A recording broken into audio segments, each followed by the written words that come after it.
Hello, this is the Anime Critic. Anime Shmanimay, I review it. Now, for this review is going to be my favorite anime of all time. And that anime is, you know what? I can't even say it. It's just a really great title. The thing about it is, this anime, the thing that's special about this anime is that it's able to collaborate lots of different genres. Not just sci-fi, but also romance, comedy, action, suspense, horror, a little bit of horror, a little bit of thriller and stuff and such other things. And that particular anime, it's my favorite one, is Tenchi Muyo.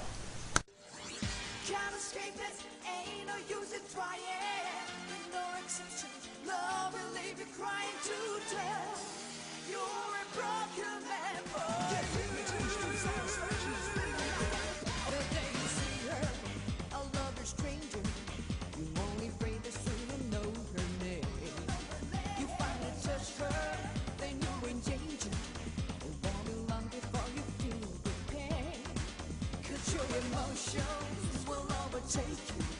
You will have a big romance. There's just no angel that should forsake you. It shouldn't come as any great surprise. Passion isn't really happiness.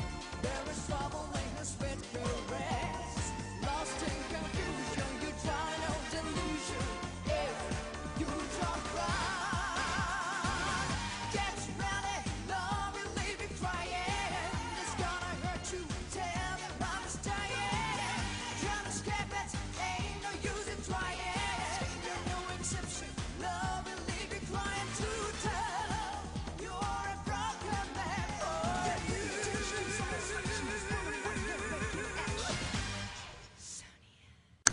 Now that we got that out of the way, here is the review. Now, Tenchi Muyo is a story about a boy named Tenchi who's 17 years old and is usually, probably around this time, he's working in his grandfather's shrine. Now, the story goes, Tenchi is told to stay away from this cave that's near their shrine. And his grandfather says there's a demon inside there. And the demon is one that was fought off by one of his relatives named Yosho. And he tells him, you have to respect your ancestors. Don't go in that cave. And he eventually does and releases the demon that we have come to know as Ryoko. For what we know is that Ryoko was actually trapped in that cave for about 700 years by Tenchi's relative Yosho. And when she was released, she was pissed. But then again, in the end, Tenchi beat her with the power of the sword that he found in the cave. Such a pity, Ryoko. Such a pity. Oh well, another battle lost. That's the story of my life. And after Tenchi releases Ryoko, Ryoko eventually becomes a little more warmed up to Tenchi in a very lovey-dovey way. But other than that, yeah, pretty lovey-dovey. Anyway, after that we find out there's another character who's looking for Ryoko. Actually for revenge, more or less. And that person is Princess Ayeka, who is Tenchi's relative Yosho's sister. She's like a devil. She's so dangerous and mean, she'll fire at you without even giving you a teeny-weeny little chance to explain. Huh? If you were wondering, that was her. But anyway, the thing about Ryoko and Ayeka is that Ayeka was around when Ryoko was used to destroy the planet Jirai, for where Ayeka is from, and holds a grudge ever since. The reason why that is because she lost her brother who went to go fight Ryoko on planet Jirai when it was being destroyed. She lost him and regrets it. This flower shouldn't be used for happy occasions.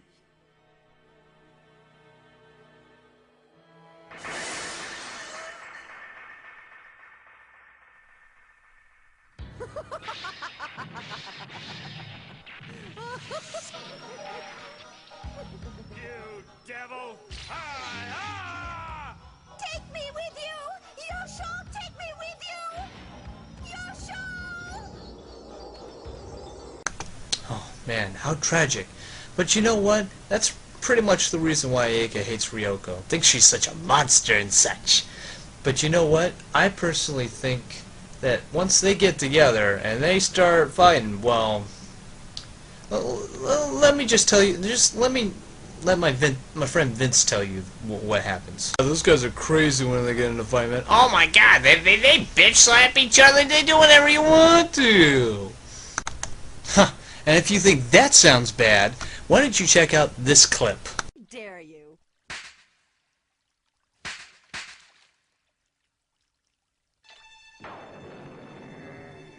Excuse me, ladies. Never mind.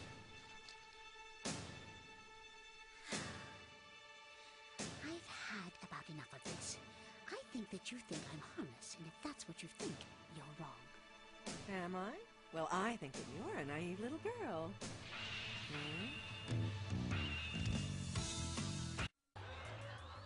An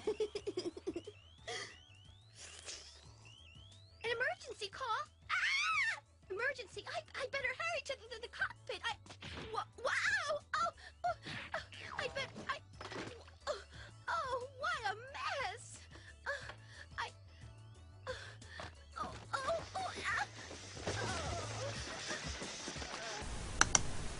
Huh. Well, like I said, complete bubblehead. But at least I don't have to pay for her incompetence. I'll tell you one thing. The one person who does is Kiyone. She is Mahoshi's partner and has to suffer for everything that, Mahoshi has fucked up on. Basically, Mahoshi is a burden on Kiyone's shoulders. And it's even more of a burden when she finds out that Mahoshi is still alive. Even though consuming that she was dead, Mahoshi is still alive.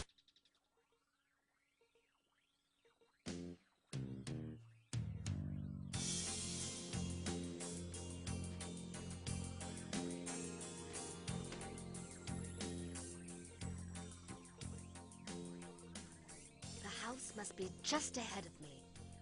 That's what the coordinates say.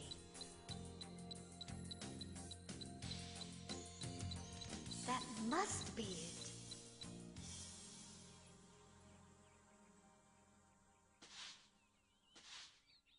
I don't know what to do with Dad. You there, excuse me. Huh? Hello. I want to ask you something. What can I do for you? Have you ever seen this woman before? Huh? Sure, I know her. What? Do you know where she is now? Tell me! Tell Okay, me! she's right over there. Huh?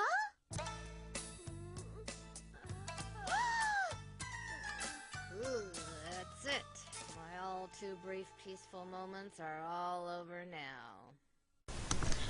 Poor Kiyone. I grieve for you. Anyway, at least she's not as annoying as, per se, Sasami.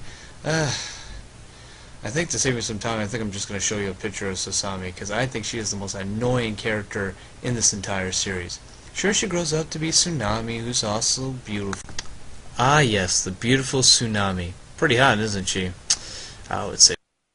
Well, at least she's not like this whiny little bitch over here. God, I hate Sasami. I really don't care that she's, Ayaka's sister. She really sucks ass. And, well, at least I don't have to listen to her annoying voice. That's a good thing I didn't use any video clips or anything like that. My name is Sasami. No! No! Not that voice! No! No! Oh, God. Oh, stop. Okay. Alright. Alright. That's good. At least it's done for. Anyway, getting back to reality, this show is really good for one thing, and one thing I usually remember the most of, and that's the action sequences. The action sequence, the one particular one I'm going to show you, is the transformation of Tenchi when he uses the Lighthawk wings to battle Kagato, which is one of the main villains in the whole show. I'm really not going to mention Dr. Clay because, well, if you look at him, yeah, he really doesn't look that convincing, does he? Yeah, his whole situation is that he wants to steal the gems from Ryoko that gives her power, which is also the same power that gives Jirai their power.